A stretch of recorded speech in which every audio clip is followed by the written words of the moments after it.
Welcome to the Storytale Kingdom.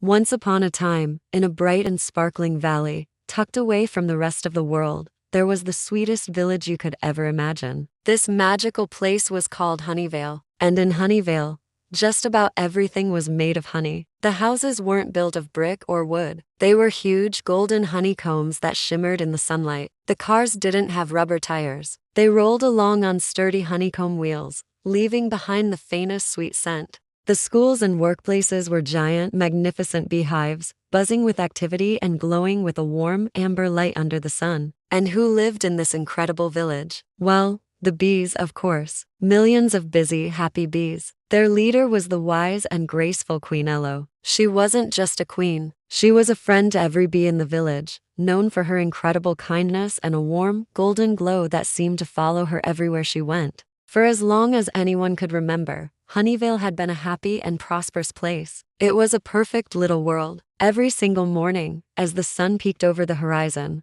the bees would take to the sky. In a giant, buzzing cloud, they'd fly to the endless flower fields that surrounded their valley, collecting sweet nectar from countless colorful blossoms. They worked all day, their tiny legs dusted with golden pollen. And by the time the sun set, the honeycombs back in the village would be filled to the brim. Honeyvale would shine with sweetness, a golden beacon of joy. In this perfect place, you'd never see a single frown on a bee's face. Life was sweet, simple, and full of purpose. But one morning, everything changed. The bees woke up, stretched their wings, and flew out towards the fields, just like any other day. But as they arrived, a collective gasp rippled through the air. Their wings froze in shock. The flower fields, they were gone. Well, not entirely gone, but they were a heartbreaking sight. The flowers had all wilted. Their vibrant petals, once standing proud and colorful, were now drooping and sad. Their brilliant reds, yellows, and blues had faded to a dull, lifeless gray. And worst of all,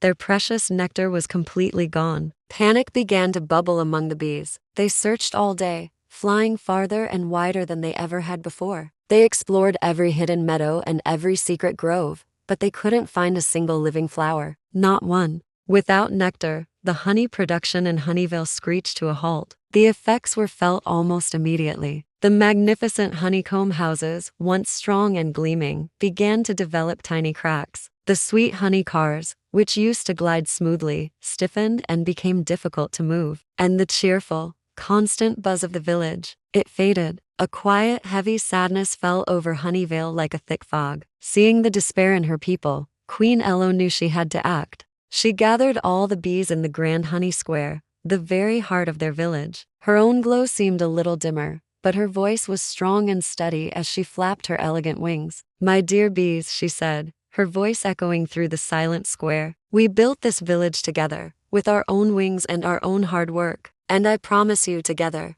we will save it. If the flowers have died, then we must find a way to bring them back to life." A murmur of uncertainty went through the crowd. How could they bring back the flowers? It seemed like an impossible task. But then, a small voice piped up from the middle of the crowd. A young and curious little bee named Beezy buzzed forward, his antennae twitching with determination. "My queen," he called out, maybe we just don't know why the flowers died. If we can find the reason, maybe someone out there can help us bring them back." Beezy's simple, brave words cut through the gloom. A spark of hope ignited in the crowd. It was a long shot, but it was a plan. Queen Elo looked down at the small bee and smiled softly, a bit of her warm glow returning. "Then Beezy," she declared, "your courage has inspired us all. You shall lead this mission. Find the answer for Honeyvale." Beezy's heart buzzed with a mix of fear and excitement. He was just a young bee, but he knew he had to try. He gathered his fastest and bravest friends, a small team ready for an adventure. Their mission was clear: find out what happened to the flowers and find a way to fix it.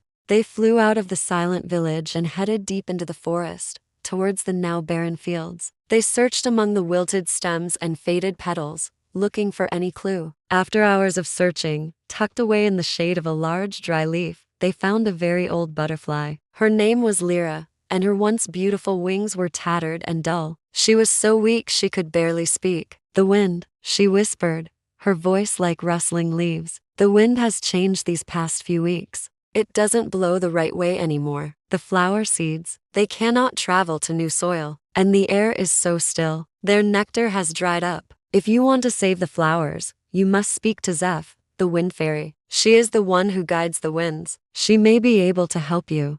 This was it. This was the hope they were looking for. The problem wasn't that the flowers were gone forever. It was the wind. Thanking Lyra, Beezy and his team felt a new surge of energy. They knew where they had to go next. Following Lyra's directions, they flew higher and higher, all the way to the magnificent cloud peaks, where the wind was born. There, swirling among the clouds, they found her. Zeph, the wind fairy. Her wings weren't like a bee's or a butterfly's. They were made of sparkling, swirling air, constantly shifting and changing. She was dancing on the air currents, seemingly unaware of the trouble down below. When Beezy finally got her attention and told her the news from Honeyvale, Zeph gasped, her dance coming to an abrupt stop. "The flowers have withered?" she cried, her airy voice filled with shock. "Oh no, I didn't realize. I was experimenting, trying out new wind paths for fun. I never thought it would cause such a problem. Let me fix it right away." With a single, powerful sweep of her shimmering, invisible wings,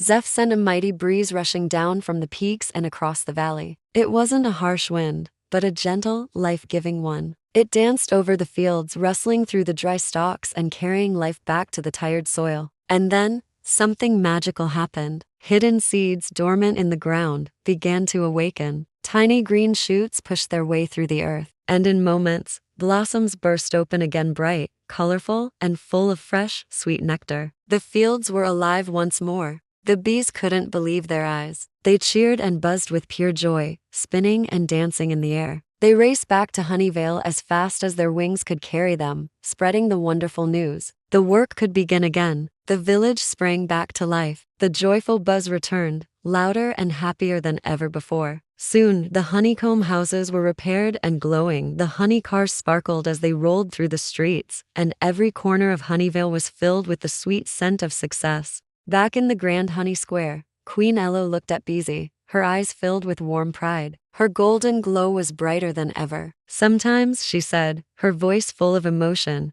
"the smallest wings can create the biggest change. You saved us, Beezy." From that day forward, the bees of Honeyvale learned a valuable lesson. They didn't just make honey anymore. They became guardians of their world. They protected the balance of nature, watching over the flowers, the soil, and even the wind. The village became famous throughout the land, not only for its incredible sweetness, but for the incredible power of teamwork, courage, and working together. And Honeyvale stayed sweet, bright, and buzzing with joy forever and ever.